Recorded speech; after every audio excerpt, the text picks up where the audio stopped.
歡迎各位參加我哋今日下午 Tatura 公司所舉辦嘅 Webinar。我哋嘅題目就係 Market Smarter and Sell More with Best-in-Class CRM Solution。我哋嘅 Webinar 好快就會開始㗎啦，請大家測試一下你哋嘅耳機 headphone，睇下聽唔聽到我哋嘅聲音。如果聽唔到嘅，麻煩喺 Q&A box 同埋 chat box 嗰度話俾我哋聽，因為我哋會瞄咗各位嘅聲音嘅。多謝大家。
好，歡迎各位今日下午參加我哋 Tatura 公司所舉辦嘅 Webinar。我哋嘅題目就係 Market Smarter and Sell More with Best-in-Class CRM Solution。我係 Tatura 嘅 Manager of Marketing Ivy Lam。咁我哋今日嘅 speaker 就會係我哋 CRM 好有經驗嘅 Edmund Zhang，佢係我哋嘅 Senior Business Solution Manager。咁我哋而家嘅 Webinar 會正式開始㗎啦。我哋一陣間會分開兩部分，第一部分呢就會係一個 CRM 嘅介紹啦，同埋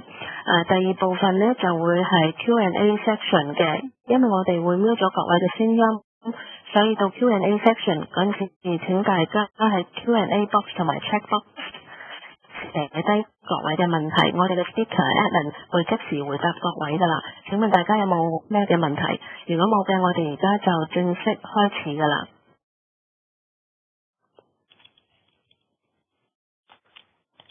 咁我哋而家將個時間就交俾 Edmund。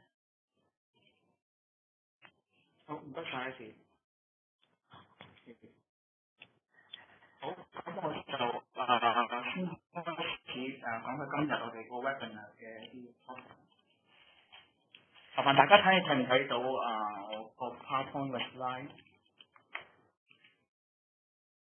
如果你睇唔到 PowerPoint slide 就可以喺個 chat box 嗰度咧。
OK， 好，咁我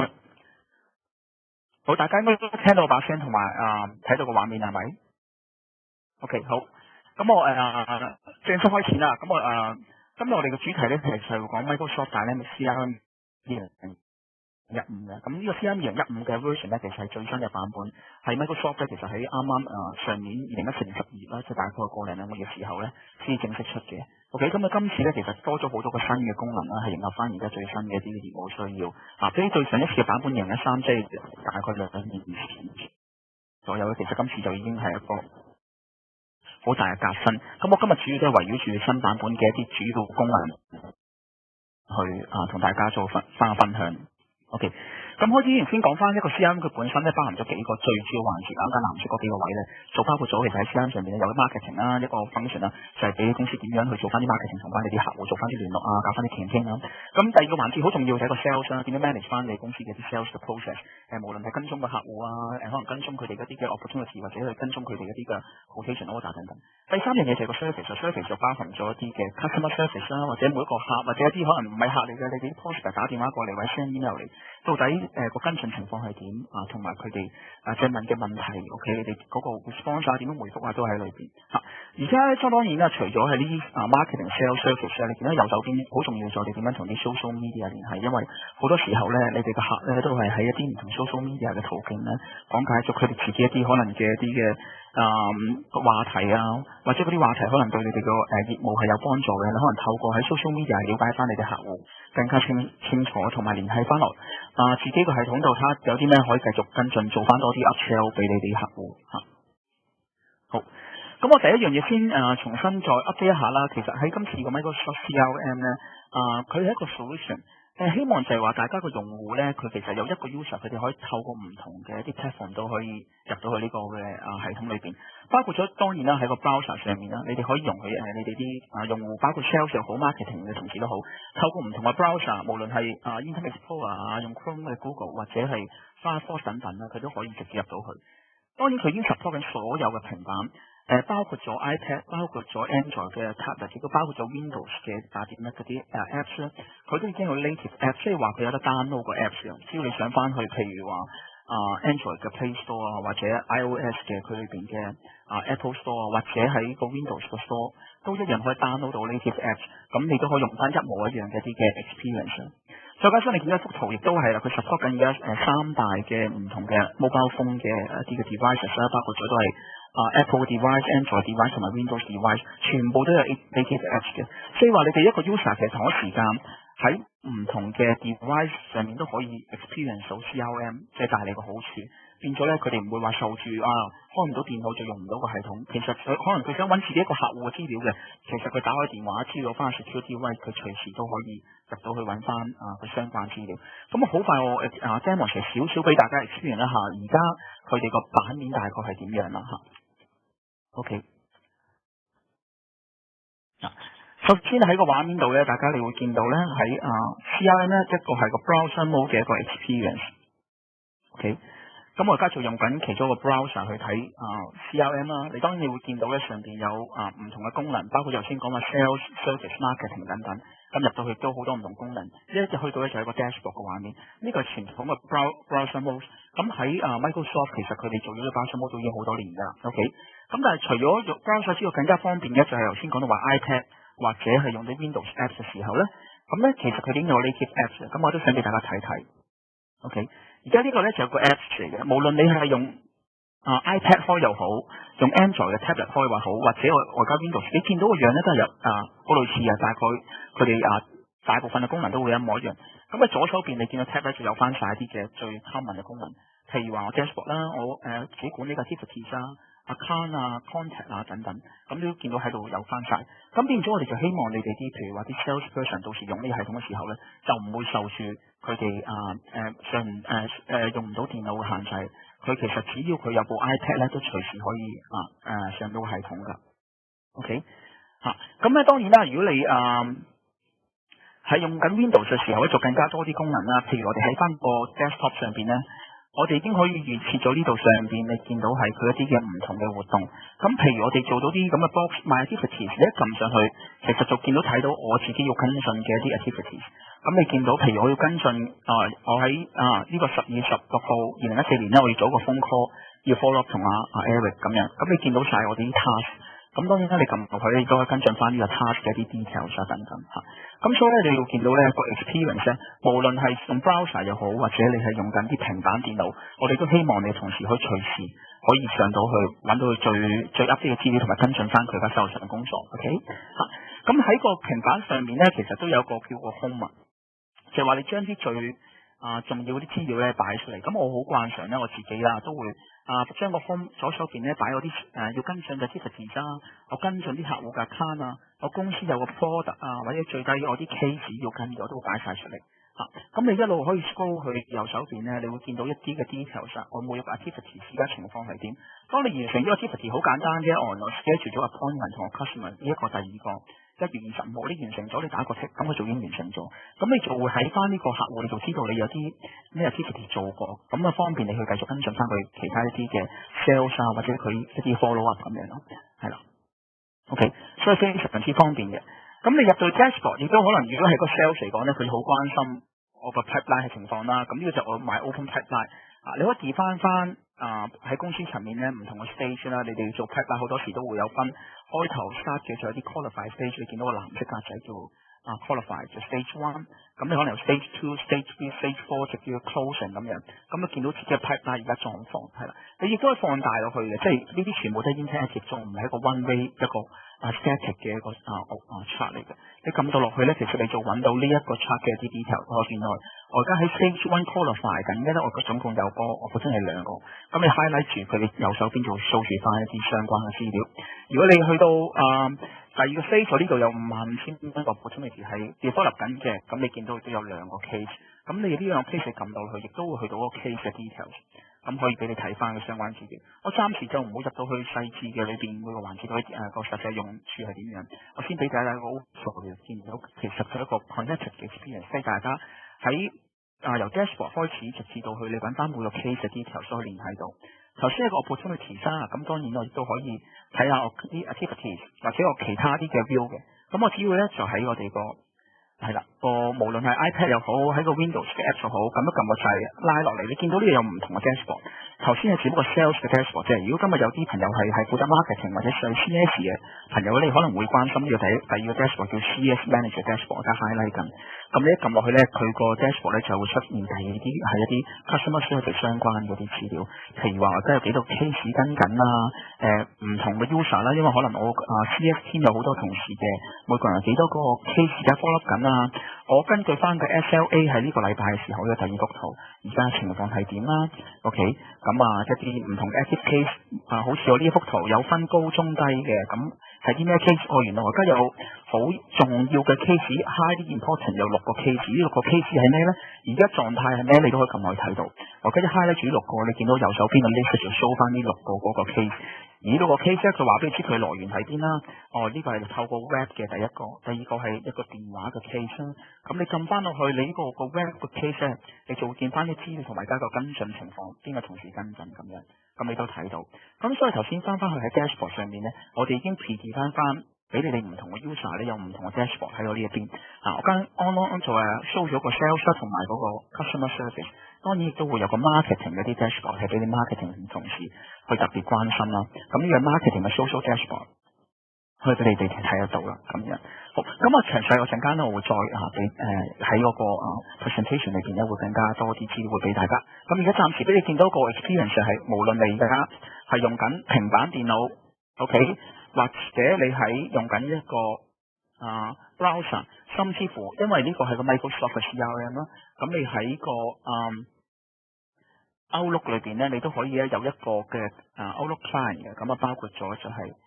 你會見到喺 Outlook 上面咧就多咗一個 icon 係俾你哋可以聯繫到落 CRM 度嘅，係啦。咁所以你而家見到咧，我就有一個 CRM 嘅功能，咁你喺 Outlook 上邊咧，其實做到嘅嘢都係一模一樣㗎嚇。咁就方便有啲 user 咧，其實佢哋好經常性咧都係要透過 Outlook 佢去做一啲 communication，咁佢唔需要再開其他啲 application 啦，因為佢喺個 Outlook 上邊咧已經可以做埋一啲 CRM 嘅功能，所以就希望俾到個經驗大家咧，你哋嘅同事無論係 Outlook 又好無論係平板又好，或者甚至乎用電話都可以隨時可以上到去個系統，更加之方便嘅。OK， 好，咁我就翻去我個 presentation 啦，咁俾大家第一個環節睇一睇，我哋點樣可以透過唔同嘅 device 所以去用得到啦個系統。好啦，咁我想今次咧就會 focus 多少少咧其他啲環節嘅，係因為我哋今次呢個 webinar 最主要目的係想講解2015同2013之間嘅分別，所以我其實喺個成個嘅 topic 裏邊咧，我未必會針對一個好標準嘅一個銷售或者 marketing 點做，但我比較針對一啲我假設大家可能都有一啲 CRM 嘅一啲嘅功能嘅認識，我會直接講佢今次2015俾大家帶咗一啲咩新嘅呢個元素俾大家睇到。OK， 咁呢啲元素當然咧喺過去呢2年真係Microsoft 好着力去做一個研發，最終就而家做佢可以俾到大家去用啦，亦都喺上個月出咗。咁第一樣嘢咧就係一個 hierarchy 嘅 visualization。呢樣嘢咧就係講緊咧第一個應用咧，可以講係你哋客戶嘅公司啦。你而家見到我哋其中一間公司嘅 sample。OK， 傳統嚟講咧，你哋嘅客戶咧，可能佢哋本身有好多嘅唔同嘅一啲 subsidiary， 可能你嗰個客戶咧佢有個 mother company， 咁佢 mother company 下低可能佢做好多業務，每個業務咧都有開自己間公司嘅。咁可能你哋 handle 呢個客嘅時候咧，佢哋唔同嘅子公司可能做緊一啲唔同嘅生意，你同時間都處理緊。喺我哋過去其實嗰個版本已經有一個聯繫嘅，就係一間公司同下低你見到呢個畫面有個寫住 parent account 指住咗個，就係公司同佢自己母公司之間聯繫。咁我哋其實已經喺幾年前係做得到一啲咁嘅聯繫啦。但我哋今次其實比起聯繫咧，其實做咗更加多嘅一啲功能。咁我再俾大家睇到啦，我哋可以將成個 hierarchy 將佢標出嚟。你見到上邊同下邊係一個兩間公司，一個母公司子公司之間關係。咁我哋可以放咗一個咁嘅 hierarchy。咁放到 hierarchy 嚟講咧，做一標成棵樹。呢個 hierarchy 嘅呢棵樹咧，可以更加方便你去管理呢個客戶而家最新嘅情況嘅。OK。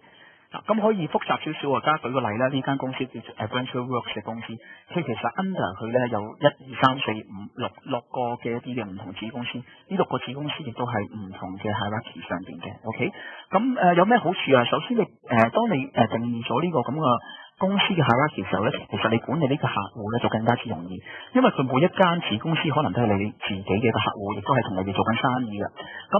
所以咧，你分別管理獨立公司，當然你日常你都冇問題啦。但係當你好想睇翻到底你成個集團嚟講，同你公司之間關係，包括咗佢同你做咗幾多生意，咁我哋就好容易透過而家最新版本去做到。咁咩意思咧？你見到喺每一個格仔上邊咧，第3行都有個叫做 Open Revenue。就係講緊咧，你呢一個好特定嘅個客戶 subsidiary 同你做緊嘅 revenue open 緊嘅有幾多？咁當你放住啲 hierarchy 嘅時候咧，我哋就好自然可以做一個叫 roll up 嘅 calculation， 即係話咧就將呢啲 revenue 咧可以 roll up 上去。咁你喺最頂嗰間母公司，當然佢 open revenue 就係等於晒佢下低嘅所有子公司嘅open revenue 再加埋自己咁樣。咁呢啲以前嚟講咧，我哋係要寫一啲嘅program 嚟做啲嘅 modification 先可以提供到。但喺而家個版本咧，其實我哋有一啲比較簡單嘅方法，係做啲嘅 configuration， 即係做啲 setting 就已經可以將呢啲咁嘅關係連好晒。咁呢個相信對大家應該會好大幫助。如果你大家係處理啲客戶，諗一諗會唔會啲客戶係又有好多母公司同子公司之間關係，亦都好想睇下母公司同子公司之間整體嘅一啲嘅同你哋嘅生意嘅來往嘅表現活動等等咧，當你放咗 hierarchy 嘅時候，你就變咗可以更加清楚睇到。呢個係一個第一個嘅比較重要嘅功能啦。咁你見到我有第啲嘅 presentation 方法喺左手邊，你見到佢嗰個所有公司嘅 list 出嚟，咁你都可以睇翻佢哋個 hierarchy 喺右手邊咁樣，俾大家唔同嘅角度去睇得到。OK， 好啦，咁我想提翻頭先，我其實用緊一個例子，就有個 account 上邊咧做到個 hierarchy 啦。咁但係其實咧係今次CRM 2015除咗 account 之外咧，你見到我呢個上邊嘅唔同嘅我哋叫做 entity， 佢都可以做到 hierarchy。咁包括咗係產品啦，第三個係 case 啦。跟住下啲 contact close campaign opportunity order， 或者甚至乎 custom entity， 即係你哋自己喺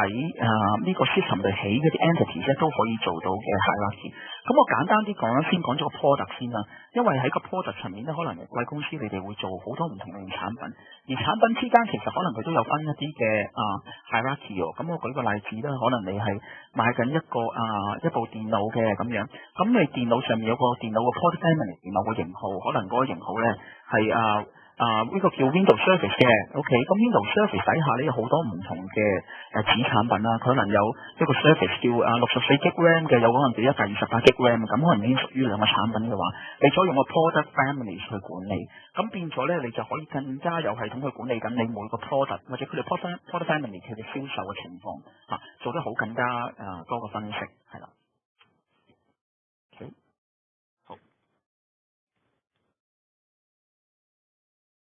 好同樣 experience 頭先嗰個 browser mode 啦，咁因為頭先你見到我再之前咧 show 過喺 tablet 上邊係都係應用到個系統啦，所以你見到咧喺呢個圖上面咧右手邊喺個 tablet 度你都會見到咧公司嘅一個 hierarchy 啊，譬如呢個 Adventure Works 佢其中一間子公司嘅第二個格仔啦，叫做Alpine 嘅 Ski House 啦，跟住成個 Coho Mini 呢一間嘅公司都係佢一啲 subsidiary。OK。好，咁講完第一個係關於個hierarchy visualization， 第二個重點咧，我想俾大家睇咧係關於個 business process flow。咁呢個係非常之重要嘅。喺當我哋接觸緊好多客戶嘅時候咧，佢哋都會問到可唔可以我哋既定咗一啲嘅流程，可以俾一啲 sales 或者 marketing 同事跟等佢哋唔使記太多公司嘅街拉，但係亦都可以好快咁樣去適應得到。咁其實喺 Microsoft 其實對上一次嘅版本2013其實已經係做好咗呢一個嘅process flow 噶啦。咁你而家見到個例子咧就係話假設咧我哋調翻一個 opportunity 啦，我哋有一個4個階段，第一個階段叫 qualify 係最左手邊灰色個格仔啦，跟住第二階段再加 highlight 住嘅藍色格仔叫 develop， 第三階段係 propose， 第四階段就 close 呢個 opportunity。你哋可以因應自己公司嘅一啲嘅特性咧，去調翻呢啲嘅唔同嘅 stage， 同埋每個 stage 嘅要求咧，你啲 sales 或者你啲 user 咧，去跟翻下低啲資料邊啲要填令到佢確保咧喺一個銷售過程啦，舉個例，佢唔會話可能 miss 咗啲嘅資料，亦都會跟進得比較有系統啲咁樣。咁我頭先提到咧話，其實 Microsoft 喺2013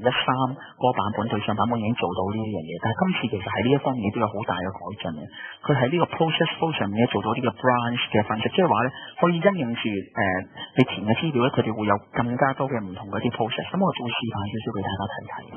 好，咁我就為咗簡單起見啦，我就先去個browser mode 嗰度去俾你大家 experience 一下。OK。咁我如果去到 browser mode 咧，我就先去頭先我用個 opportunity 同大家去分享下。好，咁譬如我呢一個 opportunity 咧就係你見到個名啦，叫 Looking for 個 Education DVD， 咁我俾個名佢嘅啫。咁咧你見到啦，即刻啫，佢呢度喺呢個 opportunity 上面，我哋 define 咗有4個 stage 啦。跟住我上講第一個叫 qualify， 咁我而家 highlight 咗佢。你見到我撳完之後咧，上面多咗幾個格仔，或者可以放大少少俾大家睇睇啊。OK。咁咧，譬如話你哋公司如果想 qualify 嘅時候，希望 sales 一定要填嘅資料，你可以將佢擺晒上嚟。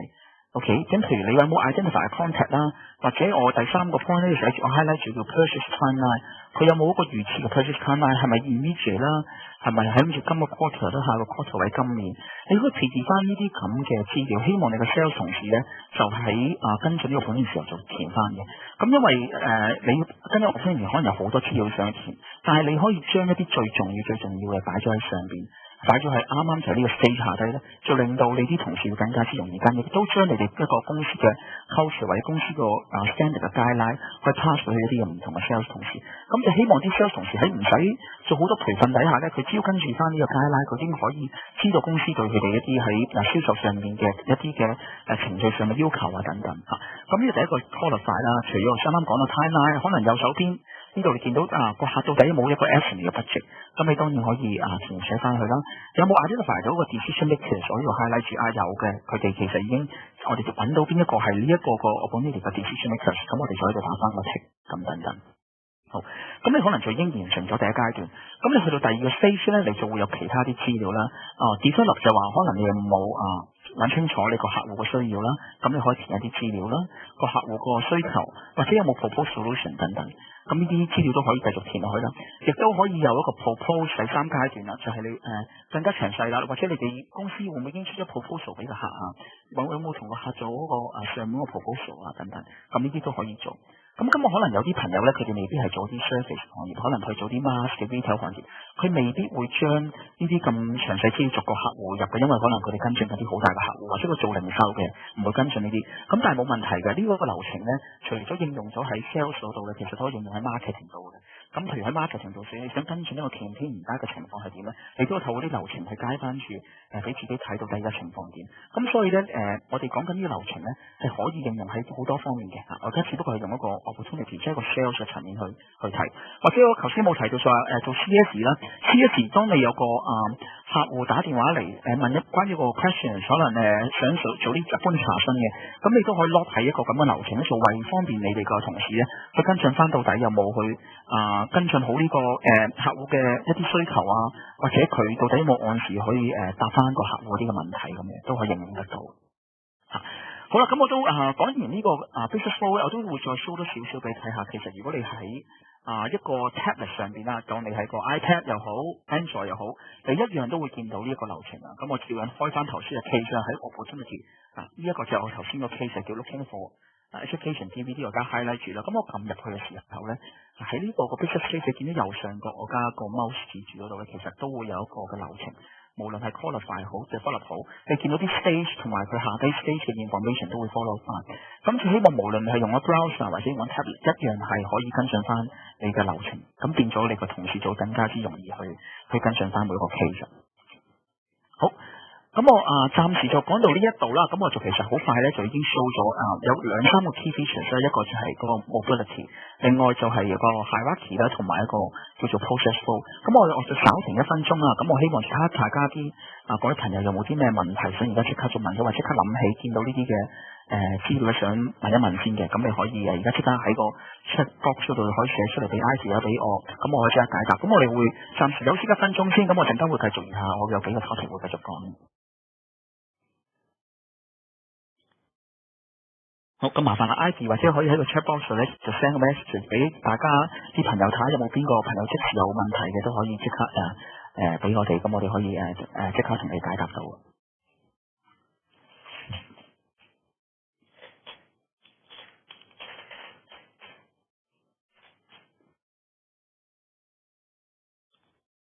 好，咁或者咁樣，如果大家有啲咩問題，你都寫低啦。我如果再見到問題，我陣間都會喺最後完咗環節一次過再解答嘅。咁大家可以而家咧我會繼續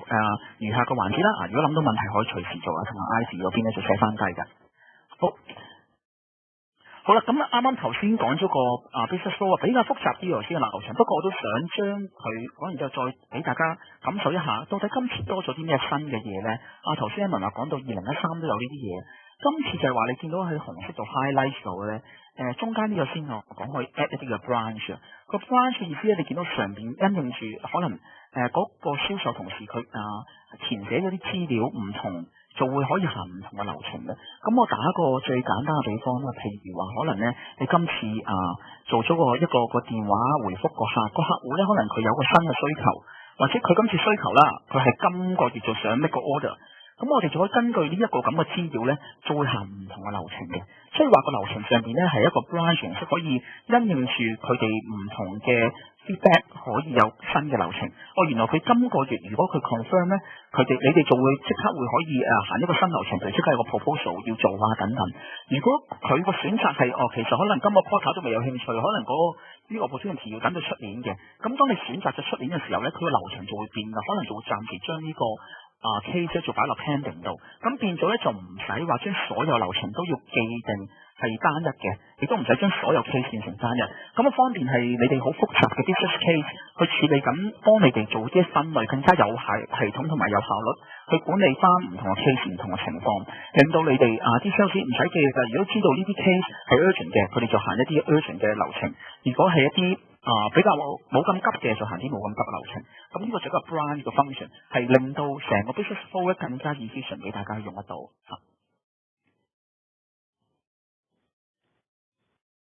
OK， 好。咁當然去到好複雜嘅情況底下，我哋會同我哋嘅客戶啦，或者係你哋做一啲需求分析嘅時候咧，幫佢設計翻晒成個流程。咁咧令到將呢個成個 branching 嘅一啲嘅 rule，OK， 即係呢啲咁嘅規則擺咗落去個 CRM 度，就方便佢做到啲嘅自動化嘅功能，自動幫你根據唔同情況去行唔同嘅一啲嘅流程嘅。OK， 好，咁講完一個比較複雜嘅 business flow 啊，首先又跳咗翻喺一啲今次比較我哋係講 operational efficiency 一啲嘅功能啦，包括咗佢其實喺好多唔同版面咧，隨時都俾你做啲嘅 search 嘅一啲嘅功能。咁好快咁跳一跳翻去個 browser 度俾你望一望啦嚇。無論喺任何一個畫面啦，只要你個 browser 上邊，你都會見到喺最頂咧有個 search 嘅 page 嘅。咁你只要你一撳，你就可以打一啲嘅字。咁你譬如我而家打一個 search 字啦，咁凡親你一 search 到咧，喺邊一個情況出現到我上面嘅 search 佢都會 list 晒出嚟，無論 contact 無論係 user 咁樣。咁譬如可能先有個 DVD 啦，可能叫做你 search 佢又見到頭先個 opportunity 做嘅 DVD， 咁所以呢個就好方便大家去好快咁樣 search 資料，因為你可能你哋個 sales 或者你哋嘅 search 同事想揾某一個客戶有冇講過某啲 topic， 你都可以即時喺度 search， 或者好多時候咧，我啲客戶咧佢哋好頭痛管理好多 contact 啊，因為佢好想希望將所有嘅客戶資料擺晒上去，但係就好怕。係咁重複加咗同樣嘅客戶，即係明明一個客戶咧，可能你增加咗10次上去。當然喺系統度咧，佢有啲叫做 deduplication 嘅 rules，就係幫你每次加個客戶嘅時候咧，佢都會幫你 check 一 check 到底有冇啲嘢相類似都揾得出嚟。但係當然你亦都 active 少少啦，可能你揾某個客戶嘅時候咧，你每次都會做好基本嘅 searching，睇下你會唔會咧喺上面其實已經有相類似嘅客戶。咁你就變咗咧，你就唔會話每次都重複。譬如我而家打一個字，我見到我有個 account 係類似嘅，你會先撳一撳睇翻先。原來我哋今次呢個咧係同我上次呢個客戶係一樣，或者係佢子公司母公司嚟嘅，咁你就喺上面加翻。咁所以呢個 global search 咧就變咗俾大家好方便啦。任何時候你想做 searching 都可以喺度即時去做得到，你再做啲嘢唔同嘅 filtering 咁樣㗎。咁令到大家咧就可以更加 efficient 去用個系統啦等等。咁如果揾到佢，當然都會冇其他啲資料會俾你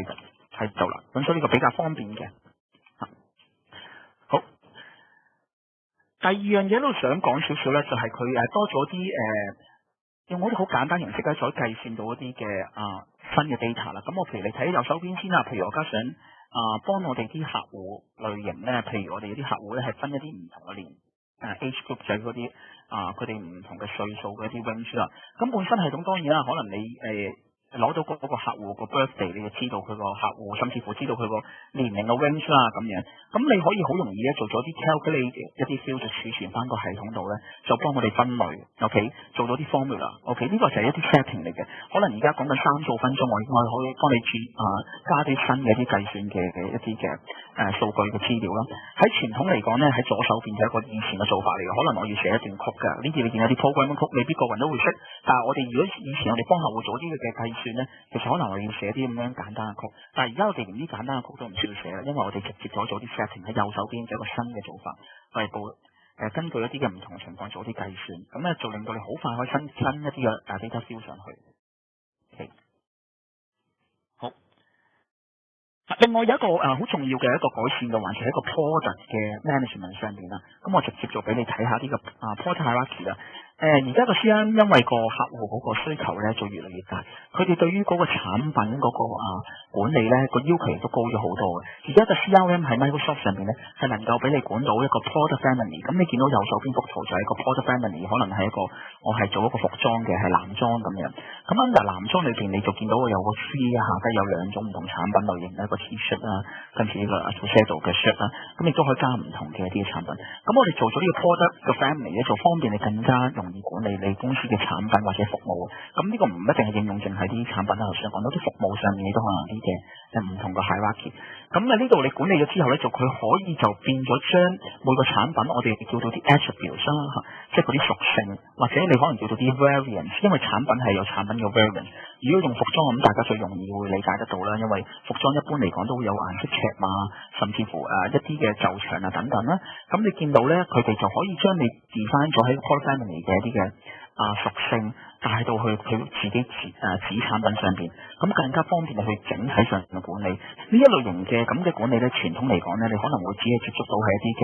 ERP 系統先會做到嘅。但係而家今時今日佢哋 CRM 由於個功能上個要求已經越嚟越高，我哋喺個 CRM 上面亦都係領先啦，喺個市場上，亦都知道個客戶其實對於個產品個管理上面係更加之要求高，所以我哋咧做喺產品關係、產品屬性上咧，都係今次做加強咗好多嘅。OK， 咁我俾幅圖睇啦，呢一個就喺個 browser mode 上邊，你見到我呢個產品咧係個 product，呢個 product 就係頭先個 man T-shirt。咁喺呢一個產品裏邊下咧，資料你見到我 summary 第三個data， 我而家指住一個咧就係個產品嘅 family hierarchy。咁你見到佢就 under man shirt 啦，下低亦都掛住頭先我見到嘅 product family。product family 有唔同嘅一啲屬性，包括咗佢個袖color 佢個color 佢個 size 然之後佢哋到底每一樣嘢嗰啲唔同 option 你都可以有指翻嘅咁有冇好處啊？頭先話除咗定義咗之後方便管理之外咧，第一你見到我呢度已經可以出到個 hierarchy 俾你睇到一個 product 上面嘅 hierarchy，OK， 方便對整體管理㗎，因為你諗下可能做你哋服裝咁計啦，大家都幻想到佢哋換季個情況會非常之快嘅。咁當佢換季時候，或者你有產品要做非先非手時候咧，佢其實可以喺整體個一個 product family 嚟管理。可能佢下低一個某個子產品，某個呢個嘅 man polo 佢係可能非收咗，或者會加入咗新嘅產品，咁變咗佢就係喺成個 product family 嚟管理咧，會更加之快嘅，就唔需要話要逐個產品去處理。OK， 咁俾你可以更加有系統管理你哋公司嘅產品。OK， 亦都可以將頭先啲產品咧，就可以做成啲組合，一啲嘅 bundle 意思就話你幾個產品夾合埋一齊咧，就係可以成為咗啲嘅新嘅一啲 bundle 產品，亦都可以有個指定嘅標價啦。咁呢傳統嚟講，我哋都喺我哋 ERP 或者係一啲嘅零售POS point of sales 嘅系統會管理到。但係其實而家今時今日 CRM 對於呢方面嘅需求亦都好大啦，所以我哋可以透過你啲產品做一啲唔同類型嘅組合，變到啲 bundle。咁做咗 bundle 嘅時候，你就會可以分析得到到底你哋 bundle sales 同埋啲 individual sales 做翻啲分析，你哋亦都會知道到底唔同嘅表現。因為好多時候做 CRM 你哋會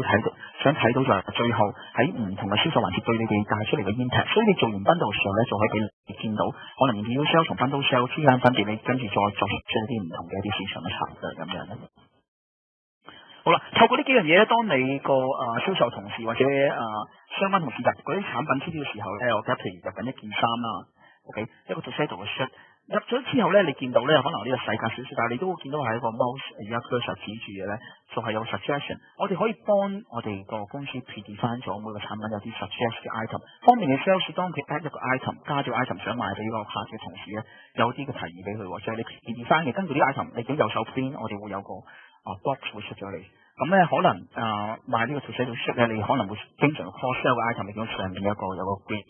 數住咗，或者下低個 grid 就有啲 accessory 嘅產品嘅。咁你見到可以有啲 cross sell item 或者 top up 嘅 item， 咁就方便可能你哋做多啲更加多嘅 selling，OK， 亦都方便係俾到更好 service 嘅客戶。因為有時候客戶都或者個 sales 都未必記得，原來有好多相關產品其實個客戶都可能有需要或者係會用得到嘅。咁你咁樣提到嘅時候咧，可能你個銷售同事就會繼續跟進翻個客戶，提翻佢可能有啲 top up 嘅 sales 產品咧，可能一齊去買一齊用咧，會更加之方便啦，或者更加適合佢咁樣。咁呢啲就令到你可能做嘅時候唔係純粹係入資咁簡單，希望做到個 interaction 俾嘅銷售同事提翻佢哋，佢點樣去做得一個更加好嘅 sales。係好。好啦，咁或者嚟到呢度咧，就都暫時會休息1分鐘啦，因為我啱啱咧做cover 咗幾個比較大嘅 topic 啦，亦係包括咗咧係一個 product family 一個好重要嘅環節啦，點樣管理你哋做一個 product management 啦，咁就睇下大家各位朋友有冇啲咩問題，我都會暫時休息1分鐘，咁大家可以諗一諗包括咗最開頭啲我啱啱開始講嘅一啲嘅題目或者啱剛完咗嘅，睇下有冇啲乜嘢嘅問題，咁可以大家就寫喺個 chat box 上面就俾 Ivy， 咁我哋會即刻解答你。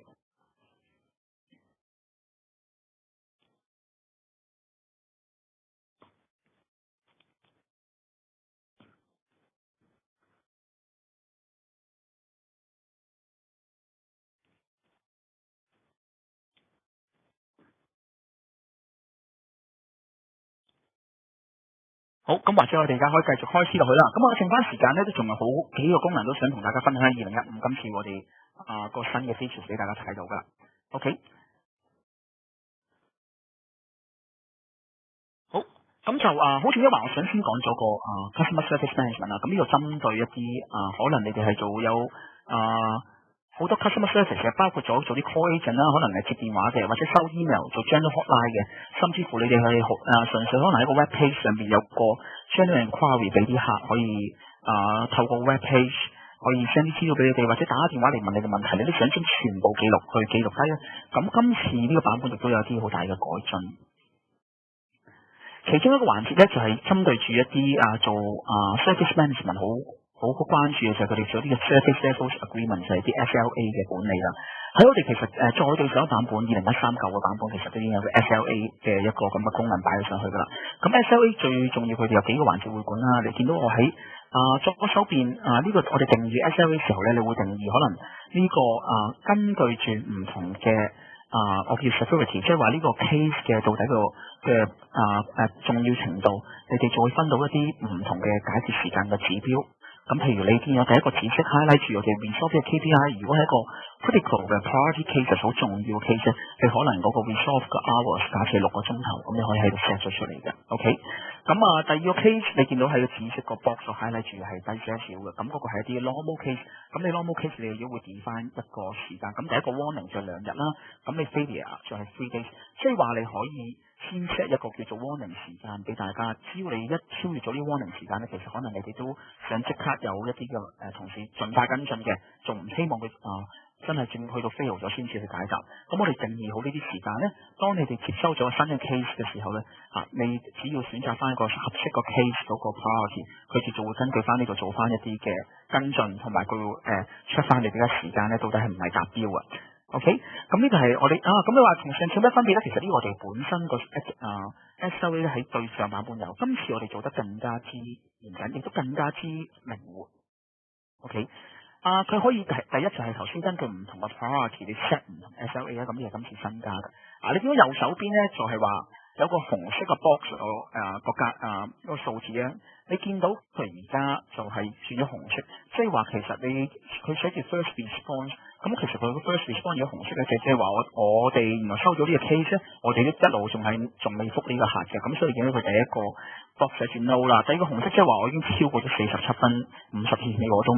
仲未答過客㗎，咁即係比公司定嘅標準已經延遲咗。咁呢個 case 可能喺你哋如果遇到嘅時候，要盡快即刻跟進啦。OK， 咁亦都要一路 show 緊個 resolve 嘅，你見到下低仲有20個鐘頭。12分8秒啦，好準嘅。佢就話俾知你哋希望 target 喺呢個時候要 solve 得到，咁就呢啲就俾一個你哋個customer service 個 guideline 去跟翻到底個 case 幾時要真係要處理好嘅，跟翻個公司嘅指標。OK， 下低咧就寫住個 remaining entitlement 係紫色嘅 box， 就係話你同呢個客到底，如果你根據一啲嘅 entitlement， 即係話你同客戶之間嘅關係。佢到底有 enjoy 到幾個 benefit， 就係可以用你個 CS， 譬如可能你哋係用一啲 unit 或者用啲 ticket 去同個客戶去 count 嘅時候咧，咁佢就會 count 住到底呢一個客戶到底用咗幾多張 ticket， 即係話到底佢哋問過你哋嘅需求你都可以喺度 keep track 住，咁就確保咧就你哋知道到底你哋同客戶之間關係啦，或者個客會唔會已經用晒佢所有嘅 credit， 可能已經要盡快可能簽嗰啲新嘅 service contract 去增加佢哋 credit unit 都得。咁呢個就因應住你哋嘅需求如果你哋係做一啲service management， 即係話會同客戶簽一啲叫做support 嘅一啲 agreement， 咁你就可能會想用到呢個功能記錄翻到底你同客戶嗰個 agreement 上面嘅一啲重要嘅一啲嘅 entitlement 嘅嘢啦。咁當然呢個 for general query 你唔會 keep 出住都冇問題啦。好，咁喺個 CS 上邊除咗話分 SLA 咧，好重要就係你會分唔同嘅一啲嘅 Q， 即係話咧分唔同嘅隊，因為可能你哋一日咧接觸緊好多唔同 case 咁可能有啲來自 email， 有啲來自個 web page， 你會可能會想將佢分門別類，按翻唔同嘅重要性、唔同類型咧，就分翻俾唔同同事跟啦。咁我呢度就舉個例子，你啲 case 咧其實可以根據翻佢嗰個既定嘅一啲嘅資料，譬如話佢係個來源或者個嚴重性或者嗰個 case 佢嘅類別。佢個類別，可能佢講一啲 sales 嘅一啲嘅類別，可能佢一個投訴嘅類別，按住類別咧就可以分翻俾唔同嘅同事，就自動去挖過去對跟嘅。咁呢啲就可以做到自動化，仲唔一定需要咧以前做人手。咁方面就話啲 case 嚟到咧，就係佢即時就去通知翻相關同事，無論係透過電郵好，或者透過 CRM 嘅 Apps 咧都可以即時分類到嘅。OK， 好。咁頭先我講到 CS 啦，咁我就想好快咧就講講佢另外今次好重要嘅一個新功能，就係 Microsoft 同 Social Listening 同埋個成個 marketing 嘅一個整合。OK。咁喺 Social Listening 上面咧，其實 Microsoft 而家做咗個連接住 CRM 一個平台。OK， 你見到呢個畫面咧，有個 Social Listening 嘅 dashboard 啦，咁佢可以透過幾個好重要嘅市面好流行嘅 social platform 咧，去攞得翻你哋客戶嘅相關嘅一啲資料嘅。OK， 咁最重要嘅幾個 social platform 包括咗 Facebook 啦 ，OK， 包括咗 Twitter 啦，咁亦都包括咗啲 blog 啦，咁佢可以攞得翻啲資料，再砌翻個 dashboard 同埋聯繫翻落你哋客戶度嘅。咁我舉個例啦，呢度我哋就分析翻咧，你一啲嘅 post 到底係某一段時間，譬如我呢個右上角我加個 cursor 指住 last week， 到底有幾多個 post 係講緊啲相關嘅話題？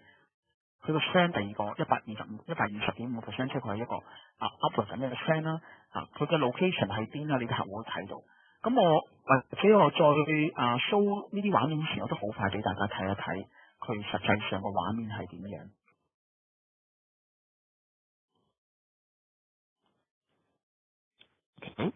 咁大家而家見到呢個咧就係 Microsoft Social Listening 嘅 tools 啦。咁你見到裏邊喺上邊嘅一啲功能表啦，有 Analytics 嘅一啲功能，有 Facebook page 啦咁樣。咁好快我想講幾樣嘢。首先，如果貴公司已經起咗啲 Facebook page， 或者你好關心你哋啲 competitors 嘅一啲嘅 Facebook page， 咁你咧就可以將佢儲存咗落去。咁 Microsoft 就會按每半個小時就將你已經 preset 咗資料咧，就向 Facebook 嗰度咧去攞過嚟，然之後就擺咗出嚟喺呢個畫面度嘅。OK， 咁我舉個例啦，呢度我做其實攞咗一間公司佢哋個 Facebook page， 咁就會 show 咗出嚟。咁咧你就會可以喺裏邊咧就睇到呢啲資料唔係啲咩 confidential 資料，其實可能你上 Facebook 你都已經見到，只不過就係話我哋透過 CRM 平台 Microsoft 會 add 咗 value， 就係話聯繫咗落個 CRM 度，令到可能聯繫到 contact 或者擺翻落 integrate 咗落去你哋本身常用嘅資料度，令到嗰個資料嘅表達會更加之有效咁咯。但係即其實你呢啲唔係一啲嘅咩商業機密，只不過係話佢哋一個整合上咧係更加之完善。OK。咁佢哋講嗰啲 post 咁你都會睇到，譬如你一撳落去就會 show 翻，到底我而家 set 咗個 rules， 譬如我而家呢個係個叫 Nike 嘅某一個產品啦，佢哋而家喺唔同個渠道上邊啲人都講緊呢個產品嘅，咁你都會睇得到。OK， 咁譬如呢個 Twitter 有個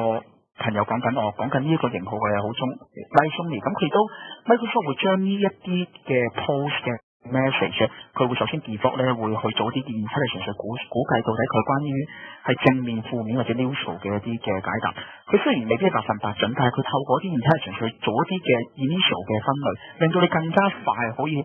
掌握得到大概你哋某一個話題或者你哋某一啲好重要 keyword 到底而家喺個 social media 上邊佢哋嘅平台上面到底佢哋嘅反應係點，咁你都可以做分類。當然你話原來呢個佢哋覺得唔屬於一個 positive 嘅，想要 neutral 你就可以轉翻一個 status， 咁都冇問題。OK， 咁就好快俾你睇到其實呢個成個 social listening 佢點樣整合翻落去個 CRM 上。OK， 咁你頭先見到啦，我 show 翻喺個 PowerPoint 上面，佢做咗分析，右手邊係嗰個 sentiment 就係話關於你相關 post 對正面負面嘅一個比例啦。左手邊一個 summary， 見到有幾多 post show 咗幾個 trend 或者好特別。如果你哋係 marketing 嘅同事如果今日有啲係專係負責 marketing 朋友，可能你哋做一啲嘅 campaign， 你哋好想睇到做完啲 campaign 嘅第一個星期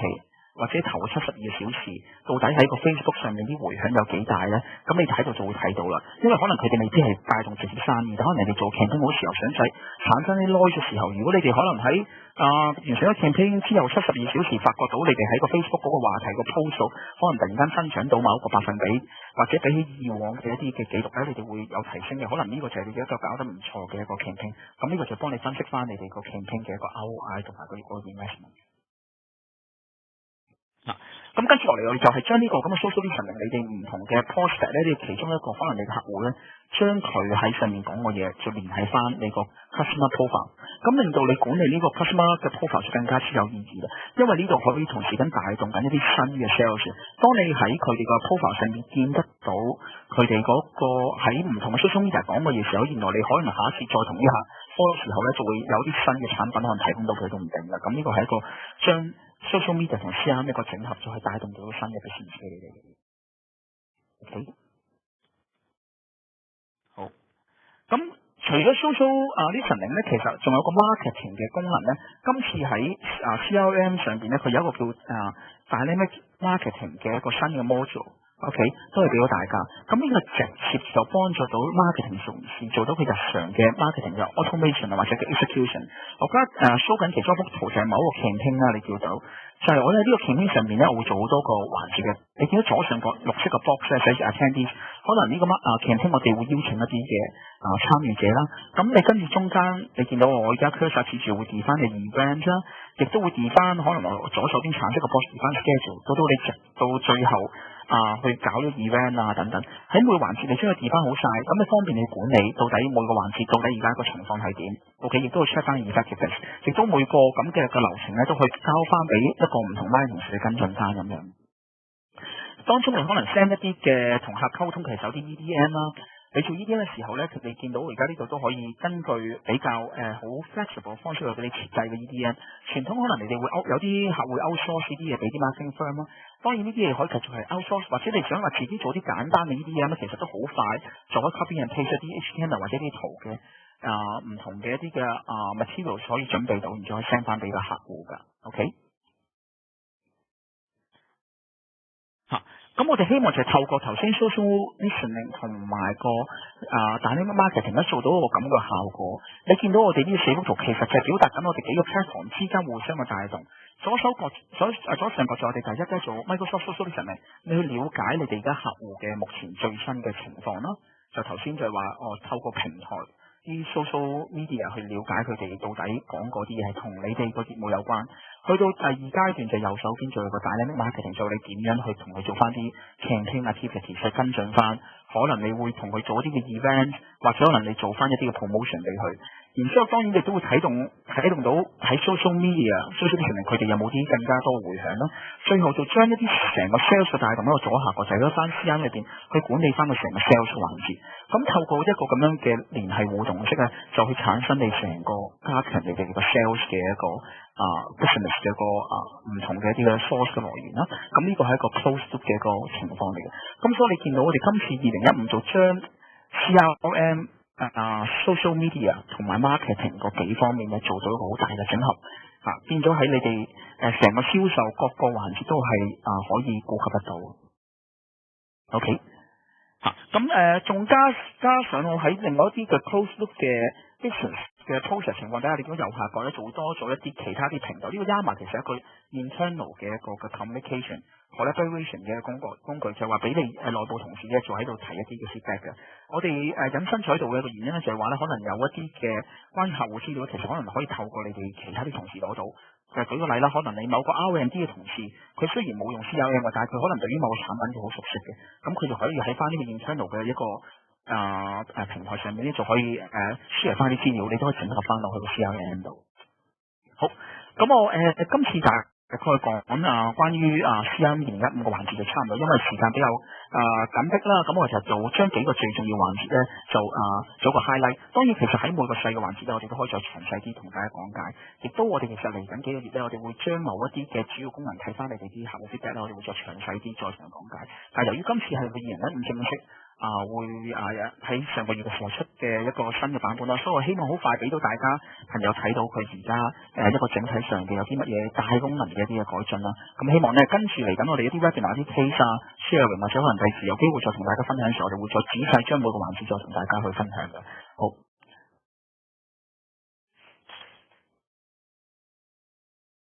好，咁我就而家將個時間咧就交翻俾個 Ivy 去跟進翻。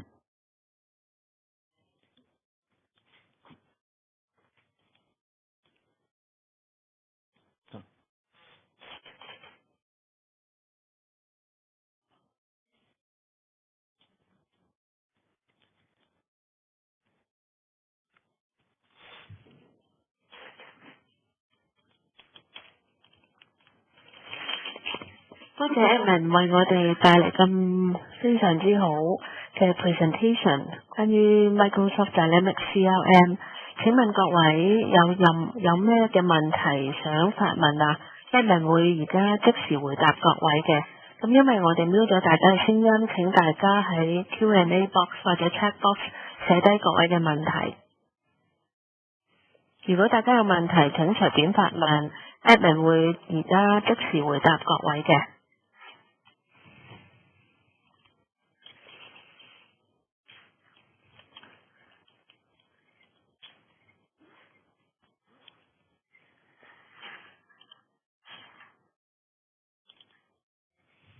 請問各位對 CRM 或者剛才嘅 presentation 有冇任何嘅問題想發問呢？如果有嘅話，請大家喺 chat box 或者 Q&A box 嗰度寫低各位嘅問題。而家我哋嘅 speaker Edmund 會即時回答各位嘅。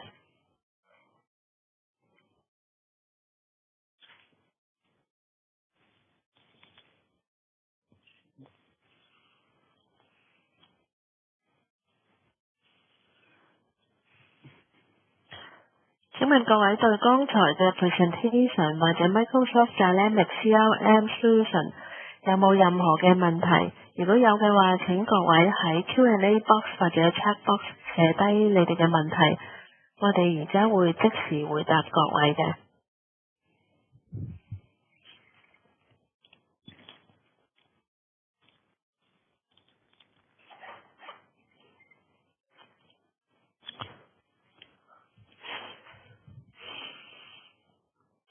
請問各位對剛才 Edmund 嘅 presentation 或者 Microsoft Dynamics CRM 嘅產品有冇任何嘅問題？如果有嘅，請大家喺 Q&A box 或者 chat box 寫低各位嘅問題，咁我哋會即時回答各位嘅。OK， 第一個問題新舉就係話個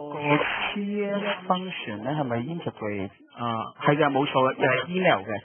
咁我就講啦，其實我哋可以如果你用個 Outlook 咧，你就會直接係收到個 email 咧，我哋可以做一個 tracking。咁我譬如舉個例子俾大家睇下，大家而家睇見唔到我個畫面，咁啊麻煩我哋可以 share 翻個畫面。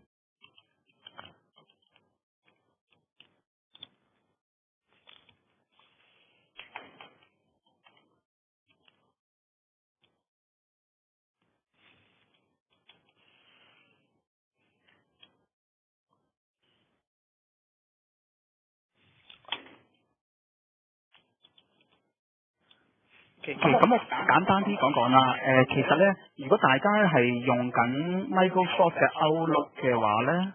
你到其時裝咗 CRM 咧，你喺 Outlook 上邊咧就多咗呢幾個掣嘅。OK，咁如果你收到 email 咧係一個客，你想將佢擺咗落去 CRM 嘅話咧，你只要就喺我呢個 cursor，你見到上邊有個 check uncheck 咧，你一撳咗佢咧，佢就會將呢個 email 自動擺咗上個 CRM 入邊抄咗份上去嘅。OK， 自動抄咗份，佢唔係將喺你嘅 email 度攞走，而係將呢個 email 除咗你 email server 上邊咧，你撳咗個 track 咧，佢就會擺咗上去個 CRM。佢唔單止擺上 CRM， 佢仲會擺上時候根據翻呢個email 嘅 contact， 佢會如果喺 CRM 上面有佢呢個 contact 嘅時候咧，就會 under 翻佢嘅 contact 咧，就會擺入去嘅。即係話你所有 check 過嘅嘢咧，可以跟進翻喺呢個客戶上邊。OK， 咁你第一。咁頭先個朋友佢問到 integrate email 咧，除咗呢個係 incoming 啦，當你 outgoing 嘅都係一樣嘅。當你 send email 俾你哋個客戶嘅時候咧，嗰啲資料全部都係 integrate 翻個email 同埋 CRM 度嘅。OK， 咁變咗咧就好方便啦。原來呢度可以做翻個 tracking， 跟住你再擺翻啲 case。所以好多時候咧就同個 Outlook 個 integration 咧，變咗大家就唔使擔心。你喺個 Outlook 收到 email 咧，其實喺個 CRM 度你只要撳個掣，佢就會將佢就抄翻一份上去噶啦。OK， 咁唔知解唔解答到頭先嗰位朋友話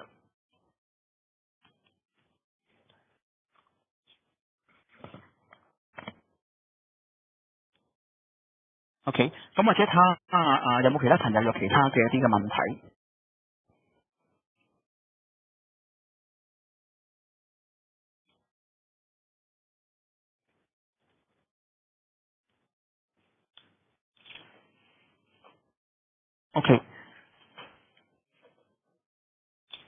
OK， 第二條問題咧就係有冇啲咩 rule 可以 check incoming email？其實有嘅，我諗呢位朋友佢問有冇啲咩 rule 咧可以check 一啲嘅 incoming email 就會直接就擺上去啦。嗱，其實就有嘅，我哋可以 base on 一啲嘅字段或者 title、header 或者一啲嘅 contact 嘅 email address 去自動。咁我哋有 email router 功能，呢個係好 common，其實喺本身我哋舊版本都一路都有噶啦。就透過呢個中間你見到紅色呢個，我哋叫 email router。做一啲佢指住佢哋嘅 email system 做一啲自動嘅分類啦嚇，即係話只要你嘅 email system 一中咗某一啲嘅 keyword 或者你哋預設嘅一啲嘅條件就自動CRM， 呢個係冇問題嘅，呢個係冇問題嚇。我好多時候喺我同客戶做嗰個實施過程當中咧，佢哋就會要 set 得呢個好特別小心啦，因為做自動化嘅時候，做好多時候就要你哋對於嗰個規則要整得好清楚，否則的話可能會將一啲過多或者一啲冇包含到嘅字又做擺咗上 CRM， 咁呢個我哋都會幫佢設定得好小心嘅，但係絕對可以做自動化，亦都我哋會經常會做嚇。不過我哋頭先我點解會講個手動嘅功能，就係由於咁樣撳一個掣佢擺上去，其實喺實際上比較多。我見到啲 user 佢哋就容易啲接受，佢覺得真係咁樣會方便去管理會多啲。但係如果你話既定可能某個 general inquiry 嘅 email， 總之一 send 過就自動會擺喺 CRM， 呢個係冇問題嘅，呢個絕對係可以做得到嘅。OK， 咁唔知解唔解答到頭先嗰位嘅朋友嘅問題？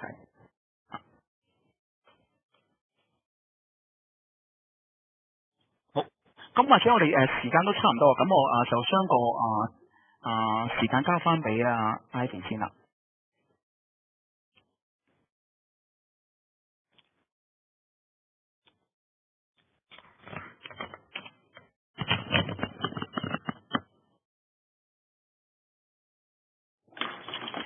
多謝大家剛才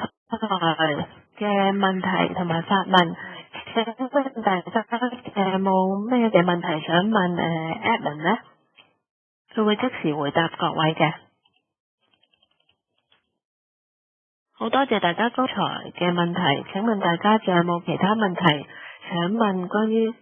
剛才嘅 presentation 或者 Microsoft Dynamics CRM 嘅 solution 呢？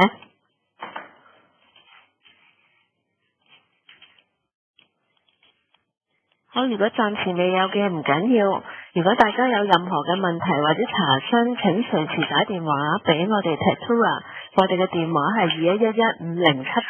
21115078、21115146、21115078同埋21115146，或者 email 俾我哋 hk.marketing@tatura.com，hk.marketing@tatura.com。我哋嚟緊仲有唔同行業同埋唔同產品或者 CRM 方向嘅 webinar 同 seminar 或者其他嘅市場活動，都好歡迎大家再參加我哋嘅活動。咁今日我哋嘅 webinar 就到呢度為止，多謝各位今日參加，拜拜。